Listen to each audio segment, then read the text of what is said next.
The first idea was to help people get clean. That was it. But that wasn't what we heard when people took it and came out. I remember there was this gentleman who went in, and for some reason I saw him. He was so sad. I tried to talk to him. He didn't want to give me the time of day.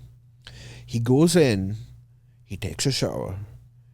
He comes out of the door to tell me how good it felt, and he wouldn't stop talking about it. And he was like, I hadn't showered in a month. And I'm like, why a month? Why couldn't you go? He's like, there are places I can go, but I don't feel safe. This was a place where I came to where I also knew that this was for me, because everywhere else he went to wasn't for him. You try to sneak into a shower at a hotel or wherever, you get kicked out, especially if people recognize that you're going through homelessness. This he knew was for him. Well, I love the San Gabriel Valley. Welcome to the My SGV podcast. So I grew up here and I still live in Alhambra.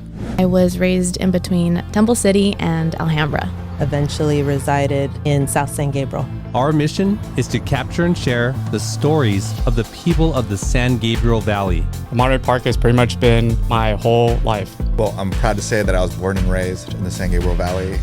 We believe our diversity is what makes the SGV great. And no matter where you are from, in the San Gabriel Valley, you will feel welcome.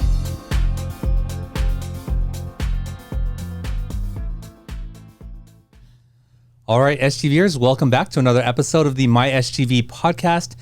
Thank you for tuning in. If you're new here, we bring you the stories of the people of the San Gabriel Valley. And if you are a returning listener, thank you so much for spending this time with us. I really do appreciate it.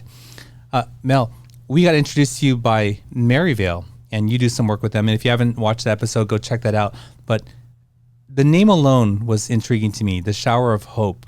And just, I know you do a lot more, but bringing showers to the unhoused, right? That's a big part of what you do. We're going to get into that story, but just for your own, like, what does a shower after a long day mean for you?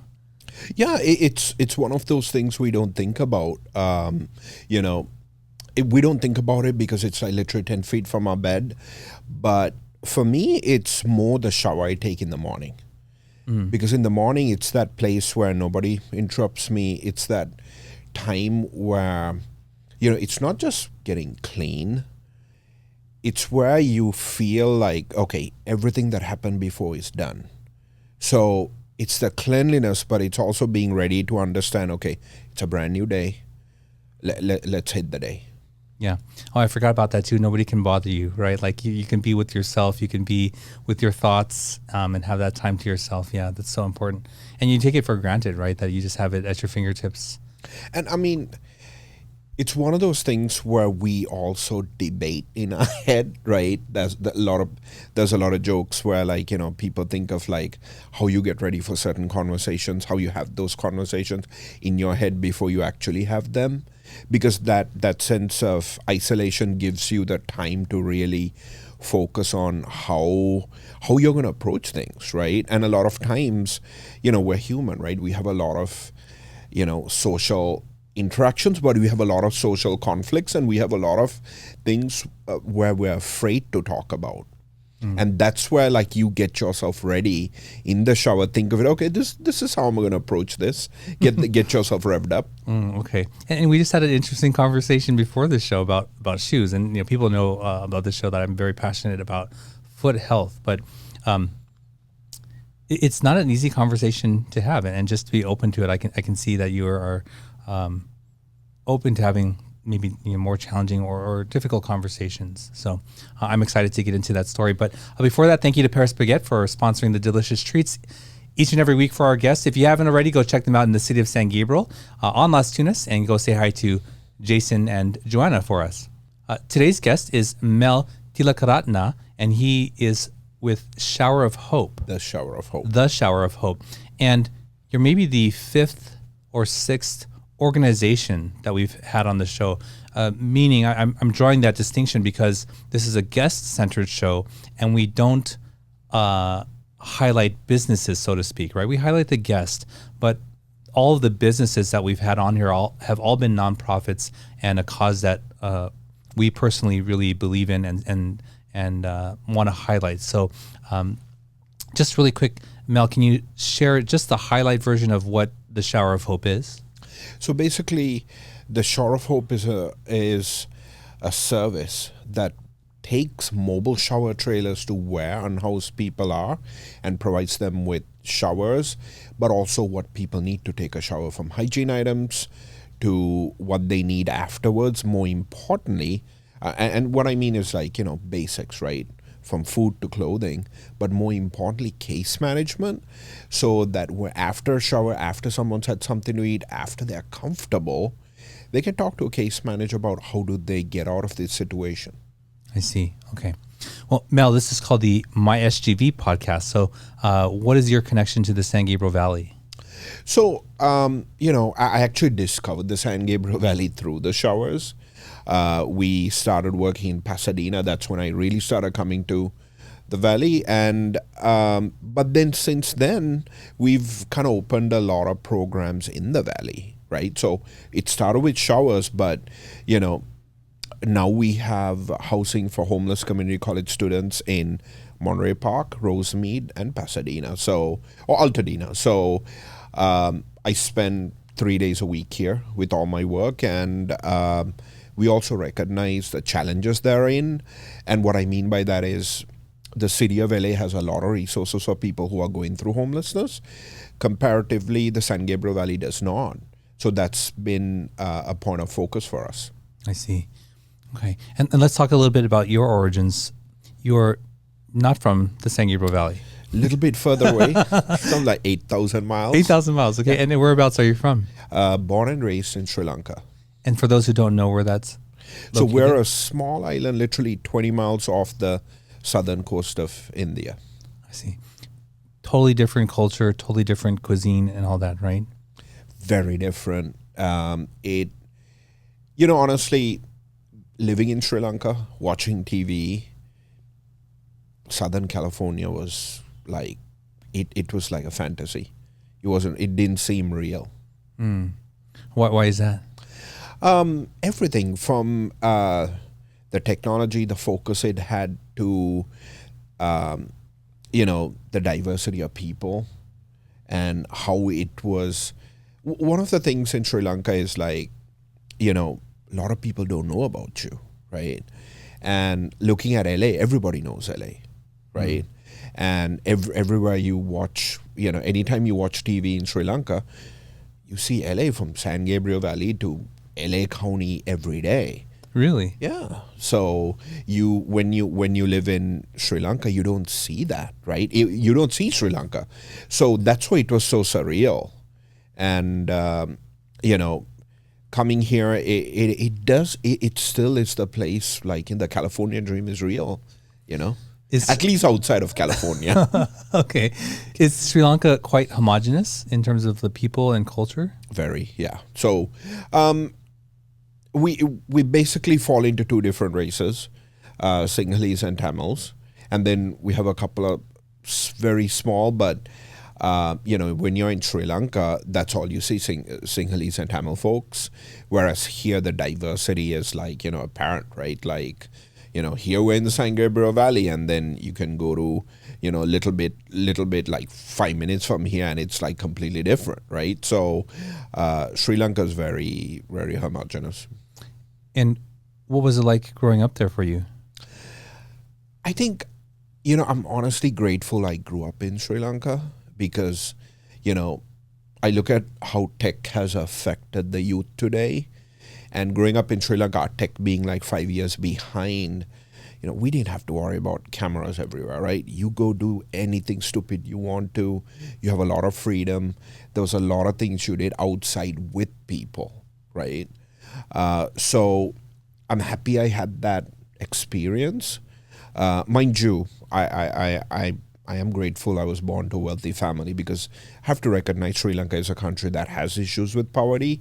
So I have to recognize my privilege. So, living there with the folks in a very laid back culture was a big blessing, because, that laid back piece is very big too. So you were witness to poverty in Sri Lanka, like you could see it in the daily. And did this affect you, or how did that affect you? The truth was, so poverty affects the majority of people. It's not necessarily, oh, there's homeless folks. And back then there were some homeless folks who were visible. But it's more where majority of the folks are going through poverty. So in Sri Lanka, it was until just close to leaving Sri Lanka that I understood what we called a new car in Sri Lanka wasn't a new car. These were cars from like Japan that maybe it had an accident or maybe it passed a certain amount of miles. They would refurb it and send it to Sri Lanka. So even then, with import taxes, the chance of a person working an entry-level job being able to buy a car was next to impossible. So, and forget the luxury of, commercial. I mean, even food for a lot of people was, for some people it was difficult to get more than 2 meals a day, So we came to a point, it got better. Unfortunately, a couple of years ago, things started collapsing on itself, the economy. So, but, when poverty affects you, you also look at life differently. You value things differently. And I think that's part of, what I said by being a blessing to be in Sri Lanka, because what little you have, you take pride in sharing it. And I think that has, unconsciously manifested itself through my work here, is what I saw there and how much joy you get from sharing what little you have. Only recently I came across some videos on YouTube that were exploring slums. I think they call them slums in various countries. And there are very different levels of poverty. And I would watch these shows, and this man had moved from the streets into a sheltered place, but it was literally like plywood just to cover, and he was so ecstatic. And I was like, wow, that's still poverty to me and in the Western world, but he's ecstatic about it. And he's so, and I was just like, wow, there's such a wide range of poverty, homelessness, like struggle. And I know it exists here, although I'm not really privy to it, but I see people on the streets. But, okay, so I'm trying to, craft your journey here. But so you see this, you're living a different life, or you have in your own words, maybe a more privileged life, but you're still witness to that. And then what made you come to the United States? So I was in Sri Lanka, got involved in, little bit of politics. Being in Sri Lanka also, I didn't really have a purpose, so I was getting into trouble. So what kind of trouble? I was always the person who'd find something to get into, whether it's good or bad. So it was a point where, okay, I had to make a decision like, okay, I wasn't held accountable in Sri Lanka. I didn't listen to my parents, and even with, in Sri Lanka, there's ways you can get out of things. So I think that was where it's like, okay, I need to change that, comfortability I had to be able to progress.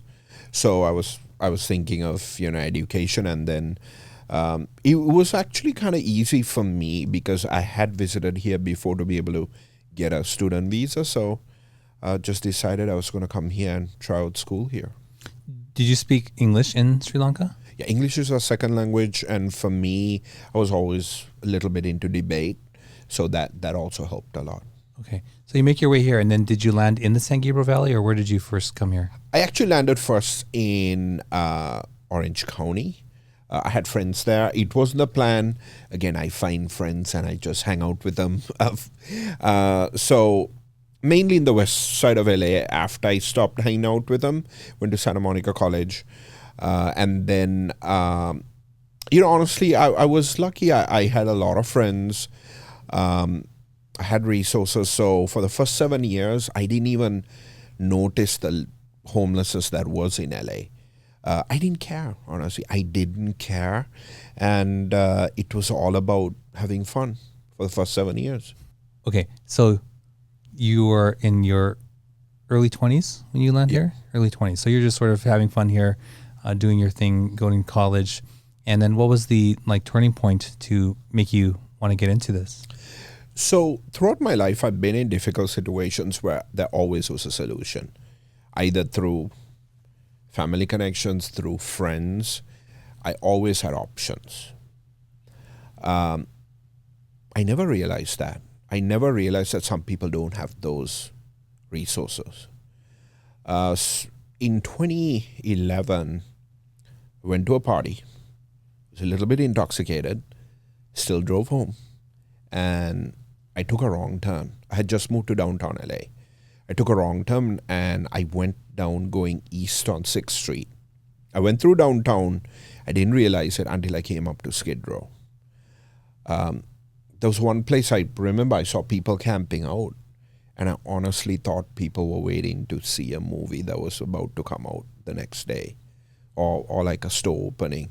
That was how I was, how I ignored the homelessness issue. So it came to a point where I come up to 6th and San Pedro, ground zero for Skid Row. I get out of my car and I literally asked a person if they were homeless. And that was when all of that, all the obstacles I had, looking at all the resources I had, it came to a point where I really understood if I didn't have the resources, there would be me. Not just resources, the work we do, one of the things that I'm really grateful for is having parents who really care about you, but who are also stable, who can take care of you. So all of that kind of hit me at that moment, late at night, kind of a little bit of a weird time in life, relationship-wise. It hit me and it was like, okay, this is where I'm at. I'm here from Sri Lanka. I have a place to sleep. I have a car. I have access to, medical needs. And being around people who didn't have anything, who were let down by society time and time again. And just understanding what's the difference, right?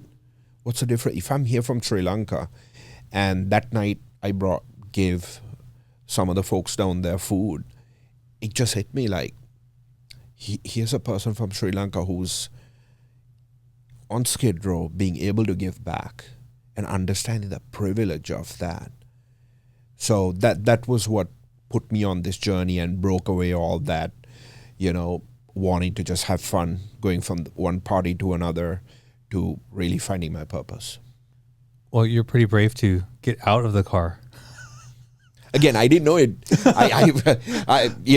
Part of the fact is I really didn't, I've heard of Skid Row, but I thought it was just like one alley, right? So who knows? Maybe if I didn't, I might not have. But it was just that.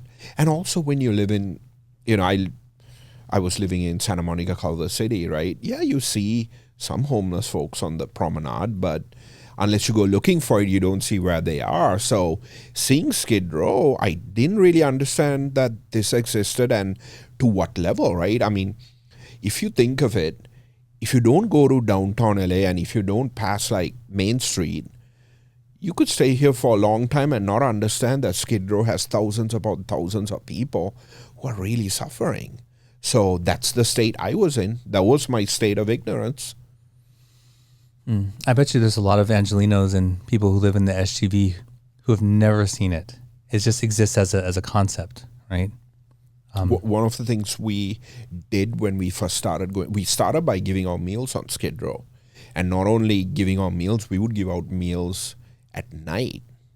So we would get a lot of folks from everywhere in LA, including the San Gabriel Valley. And for a lot of people, it was that same shock. It's like, I was born here, I grew up here. I never knew this existed. I had a client who was a retired police officer, and he worked Skid Row for many years.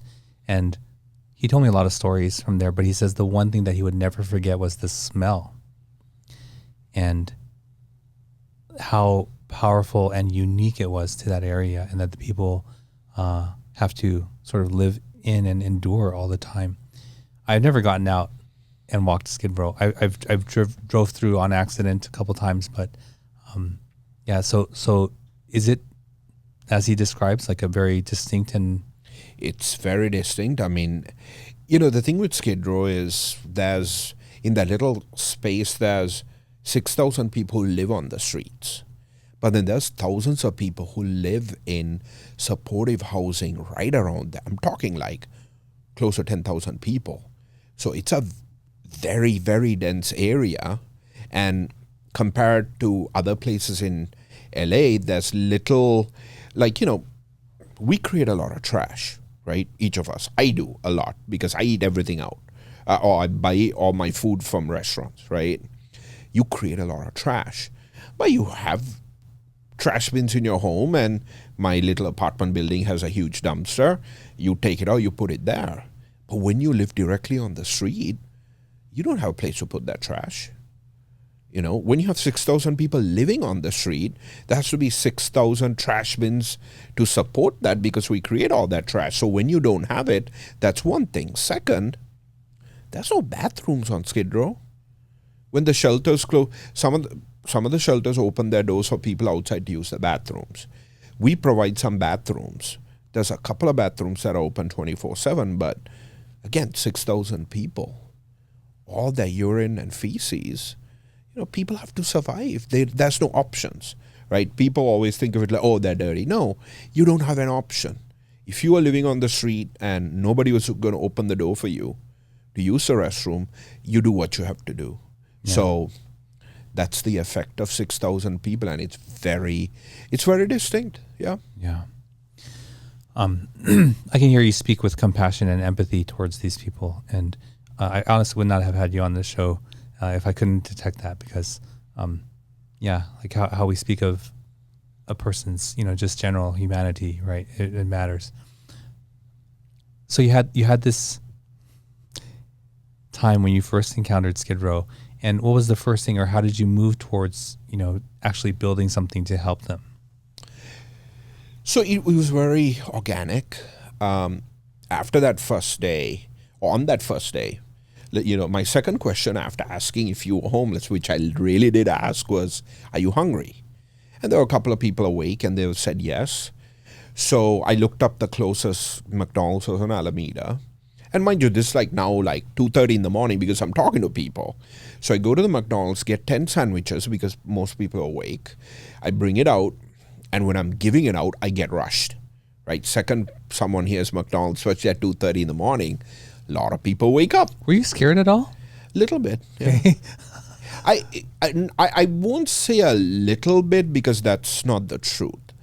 The truth was I was scared, but I was conflicted because I'm a person who is I have OCD. I work security for a long time. But when you're conflicted, the biggest thing was that confusion. What the hell is going on? The fear added to it was this weird realm where it's confusion, fear, guilt, everything. So, all these people come up, right? One person gets 2 sandwiches, so it's only 9 people who get it. And I was like, you know what? I can go to the McDonald's, bring another 20 sandwiches, or I can try to do something that's a little bit more, has a little bit more longevity. Mm. So I talked to a couple of friends, and I said, hey, this is a place. They said, we've heard of it. We've never been there. I want to go every Monday. And they're like, we'll go one Monday. So we started this thing called Monday Night Mission. The name came a couple of weeks after. But we would go every Monday and give out sandwiches at night. A lot of people, their first time there, volunteering. But a lot of people were like, I didn't know about this. And they felt that same guilt of not knowing and not doing anything about it. So a lot of people we have to do something. So volunteers started just, it wasn't fast, but slowly we got a lot of volunteers. So through this... Just to hand out meals, or are you buying all these meals, or what? Both. So what we would do is some people would bring, depending on so mind you, we went Monday through Friday night, and we would serve 250 meals a night. Some people would bring food like homemade sandwiches or burritos. We would make peanut butter and jelly sandwiches at a location nearby. And then if we were short, then we would still buy a little bit of sandwiches. Is it just chaos and madness when you're trying to like hand this out, or how In do the you? beginning, yes. There was a photo I can show you later where, in the beginning where we were the only people going out at night. And people didn't know and people hadn't heard. So they're like, oh, there's food I needed. People would line up, people would just, come in from every point. But after like a couple of months when they knew we were coming back and people got to know us and we had those relationships, then people would wait in line. And then there's a point in 2015, 2016, we would get around 50 to 100 people waiting in line till we got there. And are you working another job at this time, or are you turning it? You're working another job? Yeah, I was in property management from 2007, and I was working downtown. That's how I moved to downtown.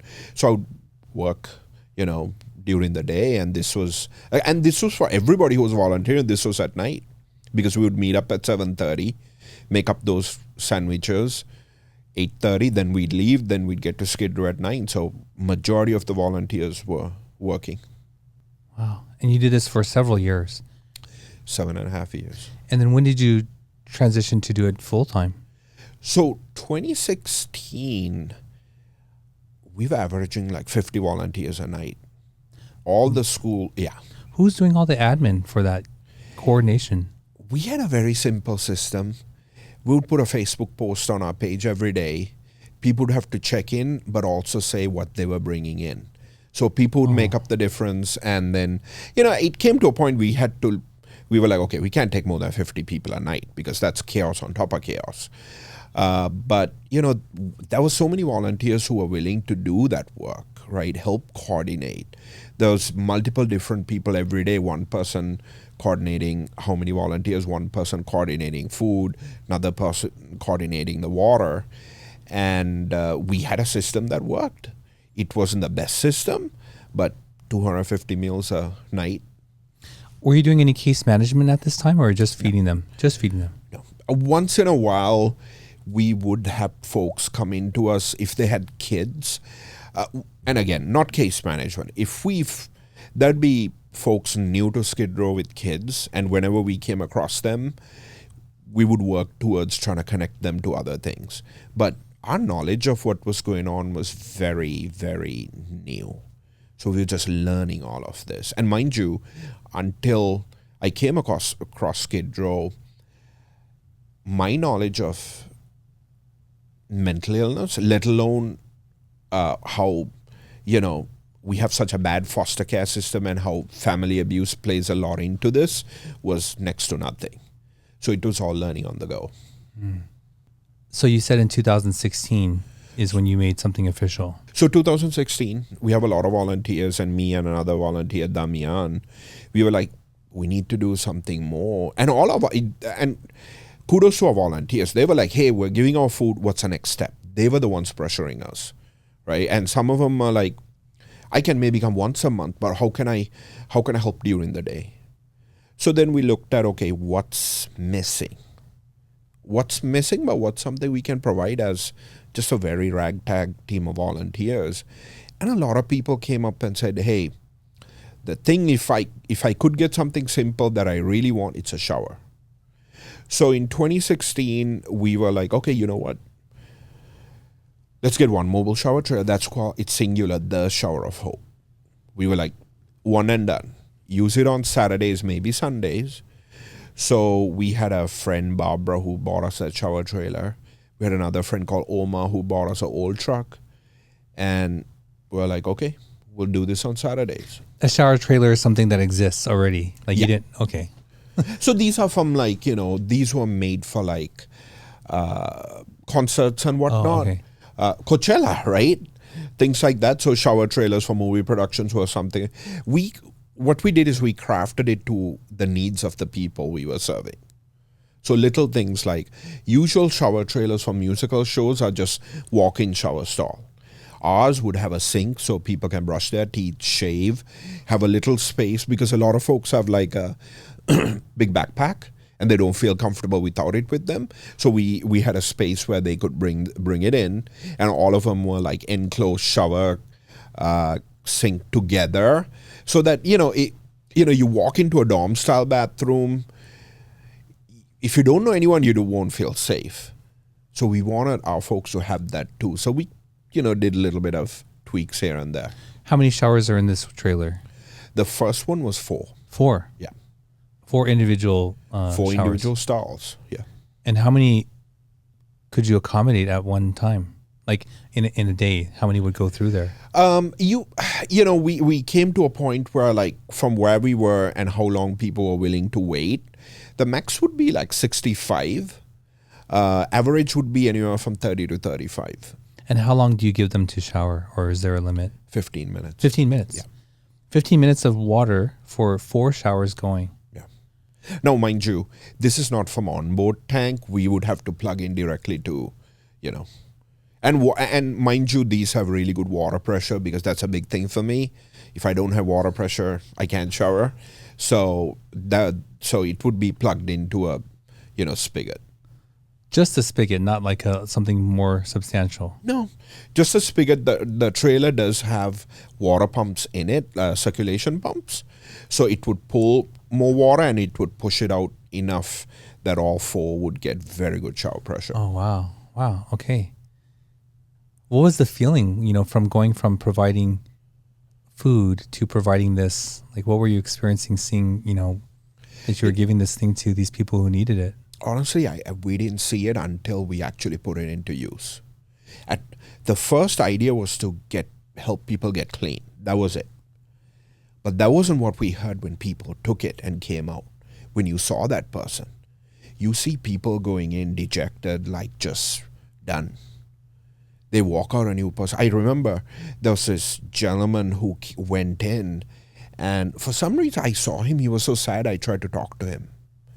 He didn't want to give me the time of day. He goes in, he takes a shower.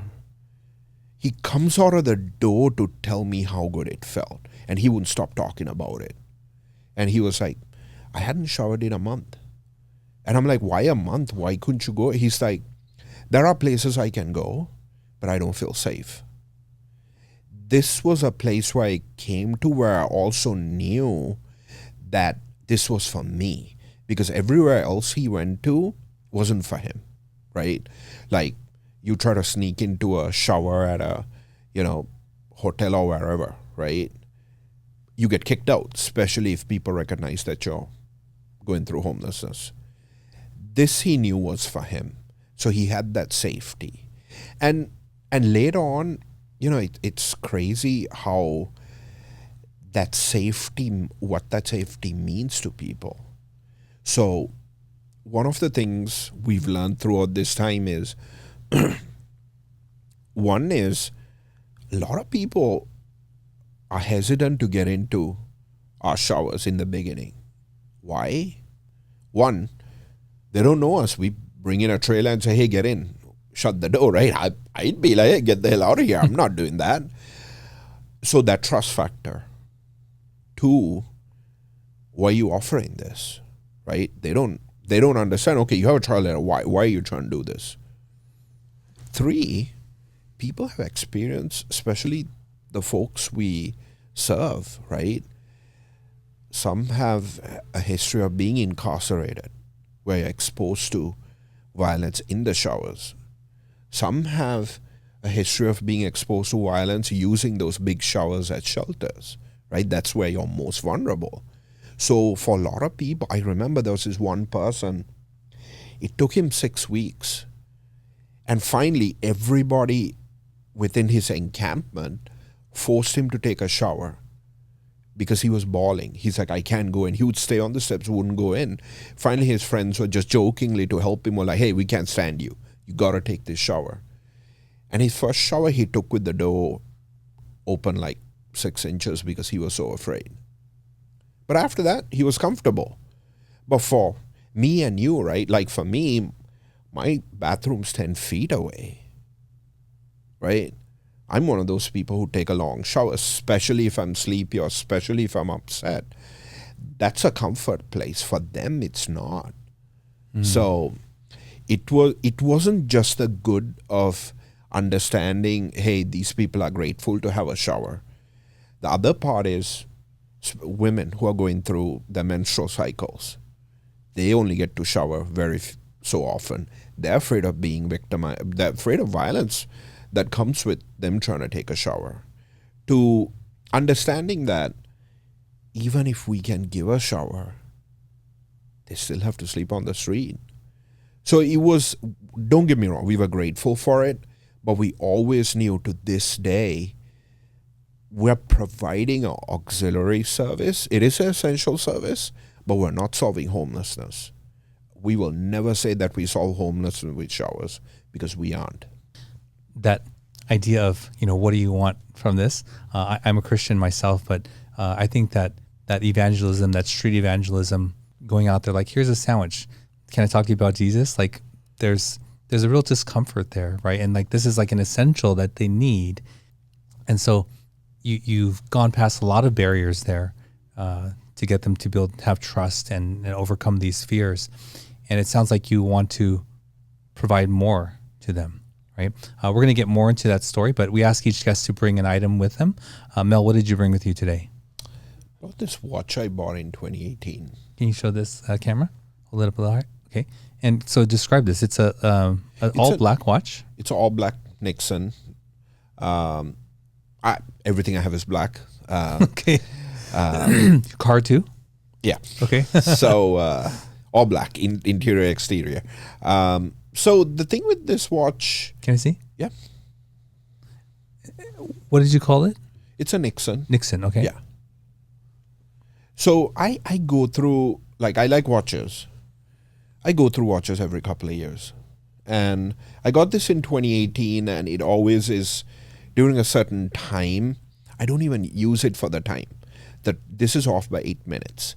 I use my phone. Even now I have a watch, I use my phone, but it's that I don't wear jewelry, so I guess it's kind of like a comfort piece too, having it. So I got it in 2018. I used it for a year, and one day, the screen went out. So I'm like, okay, it's done. Excuse to buy another one. It's 2025. It's 7 years later. It still works perfectly. Battery life is only 2 years. So always keep this as a reminder that, just because something might have a little defect or there's something little wrong with it, doesn't mean we throw it away.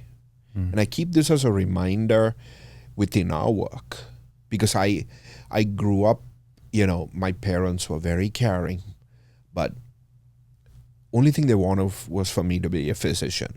Nothing else mattered. Perfection, perfection, perfection. And we within our society, we see that if there's something a little bit wrong, we tend to throw things away. And homelessness is a big part of that. And when I mean homelessness, not just the person we see on the street, the person who's been incarcerated. Oh, okay, they're incarcerated, they're no use to us. We have to get them out of sight if we can't get rid of them. The foster system we have. A lot of people don't want to adopt, not because they don't want to, because they feel the foster system is so bad and these kids have, such a bad conditioning, or they're coming from such a bad place that there's no hope. So it's always, how do we look at something and look at all the positives and understand that what's broken is a piece that's most important, because that's the story.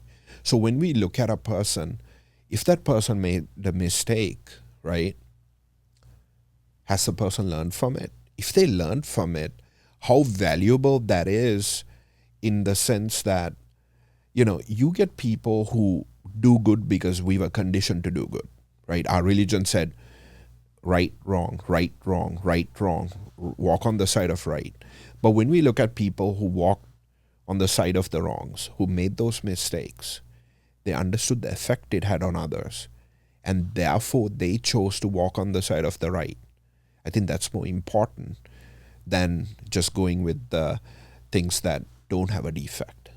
And that defect is what makes us better as human beings. Everyone. We've all made mistakes, and those mistakes, the effect we saw it have on other people, have showed us the path we want to go in. And I think that's more important. Well, beautiful. Thanks for sharing that. I mean, that concept is not foreign to me. There's this like Japanese pottery thing where they fix it. And I'm always telling my kids like to make mistakes because that's how you learn, right? Learn in terms of a skill or, some project or something that you're working on, but building yourself. But you are describing the same concept, but maybe in a sense of morals or doing good and bad. But it still applies, right? That you can learn from those. So long as you do learn. And sometimes it takes multiple times for us to make a mistake to learn, right? But the thing is, the more times we make that mistake, it's an accumulation of what did I do wrong, right? Because if you're not doing something because you were just told it's wrong, you're going to make that mistake later in life. But if it's the effect that what we do, we have on people, those little things, right? That later on in life, you're like, damn, like what I did had such a negative impact. So you hope. That's a very self-aware person. Yeah, but I think most people do come to it at some point. Some are lucky at an early age, some are lucky at a late age. But when you do come to it, that's when also you want to look at how you reverse it. And those are the people who look at, okay, you know what? It's not about changing the world. None of the work we do is about changing the world. None of the work we do is about changing LA or the San Gabriel Valley. If we can help the person in front of us in some way, even if it's that little guidance of our experience, even if it's giving them something essential they need, like something to eat if they're hungry, a shower, that's what it's all about, because we can't play God. Yeah. But we can affect what's around us just so it's a little bit better. Or at least that's what I like to do. Yeah, absolutely. Well, Mel, I know you're doing a lot more than just food and showers now, especially in the San Gabriel Valley. You spoke a little bit about these parking areas. But before we get into that, let's take a quick break and we'll be right back. Sometimes, even the best of us can slip up. That's why the law offices of Scott Wormuth are here to pick you back up again. And while they strive to get you the biggest compensation possible, oh my gosh! Their main concern is your health and recovery. They work closely with doctors and insurance companies to make sure you get the proper medical treatment. Initial consultations are free, so give them a call. At the law offices of Scott Wormuth, we're with you all the way.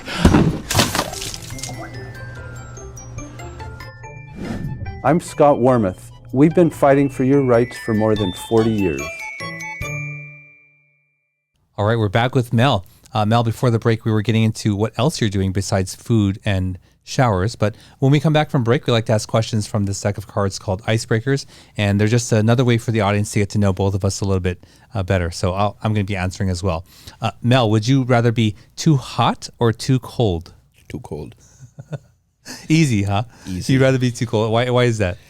I'm one of those people where it's like, I don't know, I'm miserable when I'm hot. I sweat a lot, and it's like I don't stop sweating, and but when it's too cold, you can be uncomfortable, but like a really hot coffee on a really cold day kind of hits you better than a cold drink on a really hot day, Absolutely. Yeah. Okay.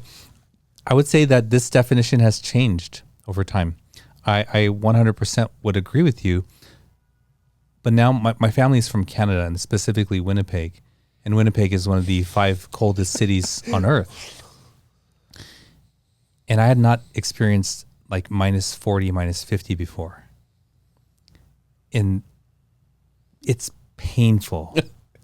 Painfully cold. Like you cannot walk out from your house to the car without gloves and something covering your head without feeling extreme pain.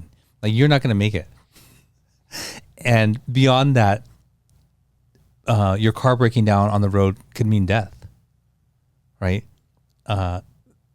the preparation for having to, secure your belongings because of this, like, it's just a totally different thing, right? And when my wife's here in the dead heat of summer, she's like, well, it's just, you're used to the heat and we're used to that. I'm like, no, this is a little bit different.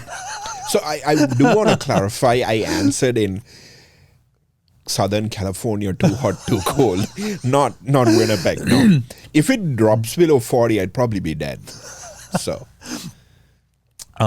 yeah. So, and the cold there are days when it's so cold and the wind is blowing through the bottom of the house, and you just can't get warm. And you had literally have to take like a hot bath to just feel warm. Yeah. I wasn't talking about Winnipeg. I was talking about Absolutely. I was talking about Rosemead being like 102 versus 50. I'd pick the 50, you know, but absolutely. not below 50.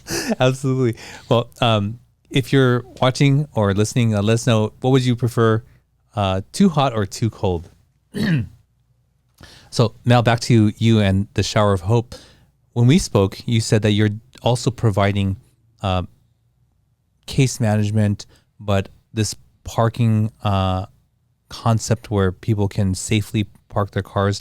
I knew that people were sleeping in their cars, but I didn't know that, so many that could feel like a whole parking lot. I mean, I imagine that, of course, that's true. But so talk to us about that, especially here in Pasadena. You're doing it, right? Yeah. We're going to start in Pasadena pretty soon. So basically, it's called safe parking. And what we do is we use parking lots that are used during the day, especially like office parking lots. We have security. We provide meals. Our residents come in at 7 p.m. and they can stay till 7 a.m. And it can seem like people ask like, hey, like if a person's sleeping outside, what's the point in them sleeping in a parking lot? What's the difference? And the reality is either way, sleeping in a car is very, very brutal, right? That's the truth. That's the baseline. Like we talked about ailments, physical ailments, you never get a good night's sleep when you're sleeping in a car.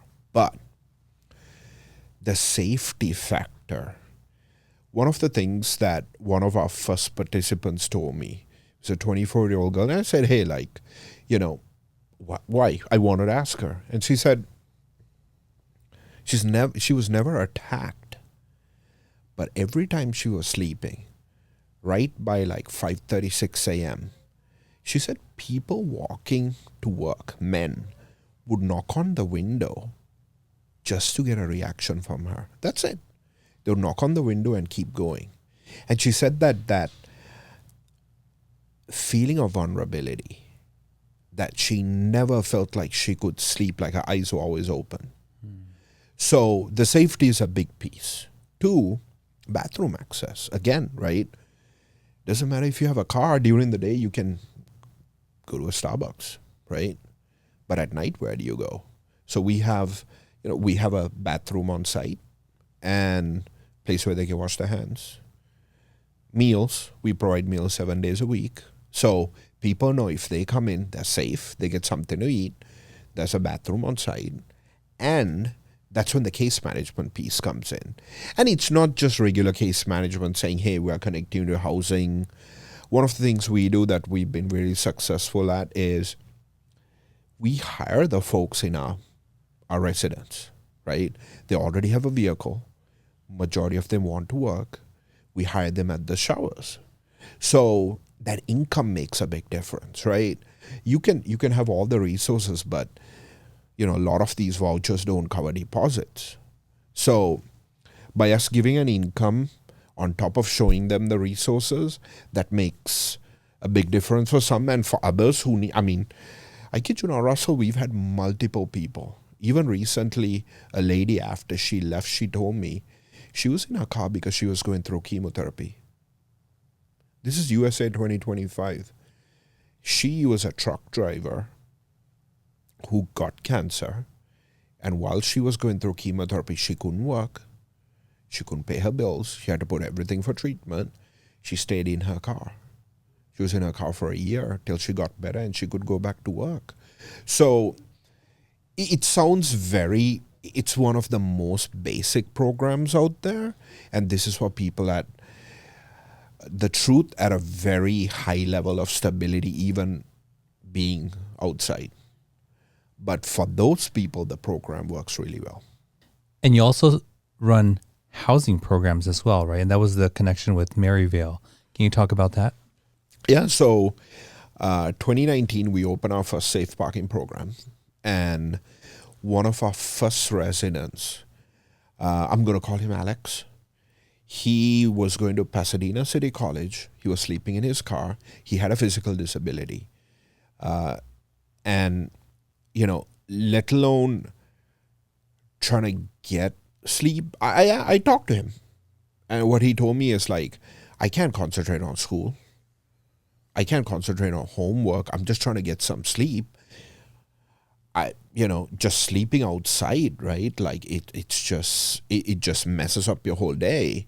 So the safe parking helped, but we were able to get him into a program, a housing program. So that kind of started that little idea, right? Okay, we have community college students who are homeless, which is a problem that's getting worse and worse every year. They want to go to school. They're younger. They can work. So there's a much stable, very high level of stability among people who are homeless, who just need a place to sleep. So what we thought of was, hey, let's rent a 5-bedroom home, just like a dorm, put 2 kids per bedroom. So our first home was on Delta Avenue behind the Walmart in Rosemead. We found this house. It was a 4-bedroom with a 2-bedroom ADU. We had 12 kids in there. After that, we have 5 homes, including at Maryvale, where Maryvale's amazing partners, from Steve to Juan to Erica, everybody there. I work with a lot of religious institutions, but these are people who are there because they really care. They're religious, but even more, they care about the population they serve. So we have an agreement with them. We lease one of the buildings on their campus. They give it to us as, it's criminal what we pay for it. It's that low. They love our kids. So we have a 14-bed dorm at Maryvale for girls who go to community college. Wow, that's so awesome. It's so striking to hear community college student living out of their car, because they have to pay to go to school. And that money could go towards, renting a room or something, but they're still wanting to go to school and they're still having to live out of their car. That's so tough. That's so tough. It's one of those things where, it's 2025, right? To rent a room in the San Gabriel Valley, you'd have to pay $1,200 for a room. Yeah. LA, same thing, right? On top of that, you have your utilities, you have, you have to survive, you have to work, right? So that puts a lot of stress on, family. So especially, families who have multiple kids, right? They're struggling to pay the rent, right? So if, one of the biggest issues we run into is a lot of families don't want their kids going to school because they're losing a breadwinner. Mm-hmm. So they're like, hey, we can't afford to have you go to school. Not because we can't pay for school. It's because we can't afford to lose the income. Because you're another person in our home, which we have to have a bigger home and we don't have the space, right? So when it comes to student homeless, and particularly what I mean by student homelessness, Russell, is we focus on 18 to 28-year-olds, right? There is a lot of family abuse. We do get a lot of kids who are running away because their parents are abusive. It's real. It happens all the time. And I'm talking about the worst kinds of abuse. Then we have kids who are coming out of the foster system. They had housing until they were 18, but then it's like, okay, you're on your own. You're an 18-year-old kid. We gave you housing for 18 years, but at 18, I didn't know anything, right? You're on your own. Go find a place. Go find a place to go find work to pay for it. And then you get people who basically, have made mistakes. We do have folks where by their fault they got thrown out of the home, or they ran into created situations for themselves, but that doesn't mean they don't deserve a second chance. So for these kids, 18 to 28, we provide completely free housing. Some only need a year. Average, they stay for 18 to 20 months, and then some kids need 3 years. So our program is, again, we rent houses. We don't own any of them. 2 kids per bedroom. We don't provide meals. We provide groceries. We teach them how to cook, because this is biggest part of this for us is teaching them independent living on top of that community college degree. Honestly, the community college degree is not our priority. Our priority is how do we make this person independent, in them understanding they have the skills to survive alone. Cooking for yourself, it's healthy, it saves money, right? Balancing your accounts, right? How do you make enough money where you are able to survive? And then third, how do you have communication skills? That's very important to us. And what I mean by that is, because a lot of our students come from situations where, they didn't have the right guidance, they don't understand how to solve conflict. And that's what I mean by communication, because they're coming from conflict. So the answer to everything is conflict. So how do we help them learn communication so that, 1, they avoid conflict. 2, even when they come across conflict, they understand how to compromise. So that is very important to us, because, like for me, I don't have a lot of education, but I was lucky enough that I was taught how to communicate. And 1, it got me out of trouble.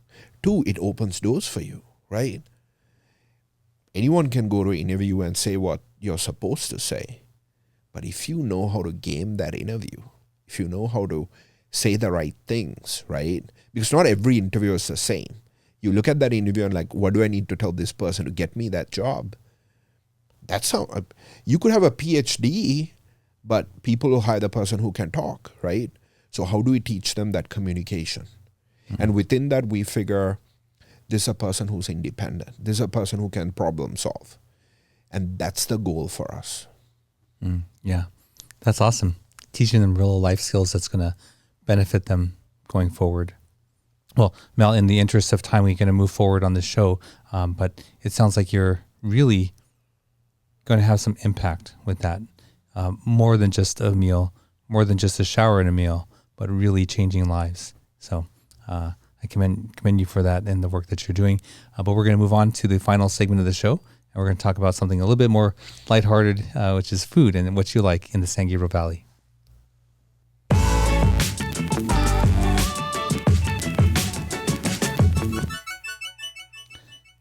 So Mel, this is the SGV3, and we want to know your 3 favorite places to eat in the SGV. So what would be your first place?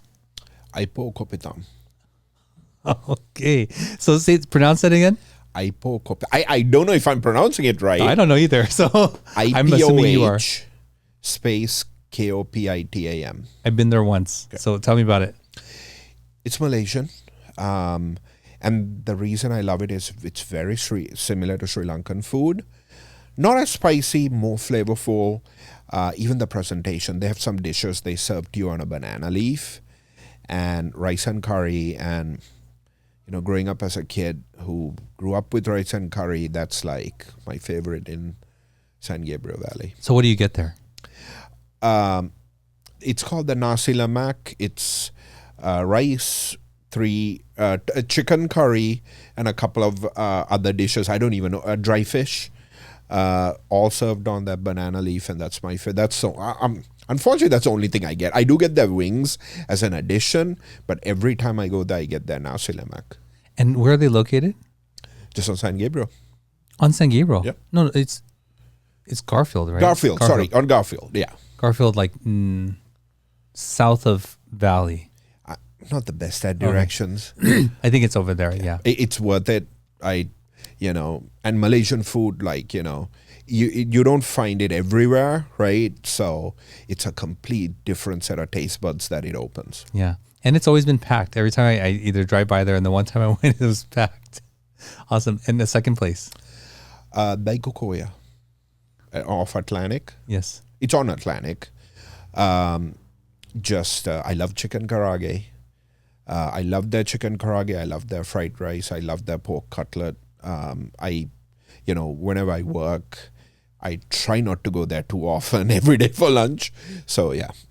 So, Daikokuya is Atlantic and just north of Garvey in a little, it's like a 2-story building. And it's, what seats 10, 12 there? Inside, like 10, it's small. Outside, they have another 10. It's always packed, but, that's a go-to for me. And do you get the ramen at all? I've tried their ramen, but I love their pork fried rice with the chicken karaage. Okay. I have to. I always tell myself I have to try different dishes. But I rarely do. When I find something I love, that's the one I hit. Okay, awesome. That's two really good ones. Yeah. And what about third place? This is a bit different. Caesar's Mexican restaurant. Caesar's Mexican restaurant. Yeah, that is on San Gabriel, close to the 10. I found it because I was actually looking for a good Mexican restaurant. That's tough to do in Rosamine. I found it and I met the owner. His name is Ozzy. Very traditional, but they started off making pupusas. So they do really good pupusas as well. So they're El Salvadorian? His dad. His dad is, okay. So it's a mix, and that's a restaurant where I always go and I tell him, hey, you know what I like? Get me something different. So I always like pupusas. I mean, pupusas is like tortillas with cheese inside it, right? You can't go wrong. And then, nothing beats a good carnitas. I love pork, so carnitas is a game changer. So, yeah. Caesar's Mexican restaurant. Yeah. Okay, awesome. Well, thank you for sharing those with us. Mel, thank you for being here on the show and sharing your story and your journey in creating the service that you do. If people want to get in touch with you, either take advantage of what you offer or maybe even help, what's the best way to do that? The showerofhope.org. I mean, for people who need to know where our showers are, where our safe parking is, or if it's a student who needs to, find housing, the showerofhope.org, and that'll link them to all they need to go to. Yeah. Awesome. Well, thank you so much, Mel, for sharing your story, and I appreciate you coming today. Thank you. Thank you, Russell. Thank you for having me. Yep. Well, there you go, another episode in the books. I hope you enjoyed this episode. I certainly did. I certainly enjoyed hearing the story and the journey of how Mel was impacted by his chance, in driving through Skid Row and surprisingly getting out. I'm still smiling about that because I don't know that I could do that, especially at that time of night. But, he was transformed by that experience. And then you can just hear as he's continually wanting to do more and have more impact. And I don't know, in the last couple of months, I've been thinking about the guests of this show and their stories. And it's those who are seeking to give that not only have more impact, but success. And the opposite of that, or to contrast that, is someone looking to see what they can get for themselves, right? But the people who have come on here and they're driven by that purpose of what they can give to another person and the impact they can make, that truly makes a huge difference. So thank you for watching the show. If you like this kind of content, please consider subscribing. Don't forget to like and share. And you can check out our full catalog of episodes on our website at mysgv.net. Don't forget, you can still pick up a MySGV Food Passport. So pick one up today at mysgvfoodpassport.com. And until next week, we'll see you then. Thank you for joining us on the MySGV podcast. Check out more of our content on our website, mysgv.net. This show was produced by Scott Wormuth, directed by Russell Mano, edited by Victoria Allers, and original music by Yone OG. If you'd like to join us next week as we capture and share more stories from our diverse community, feel welcome. Nice matter. No kind of matter.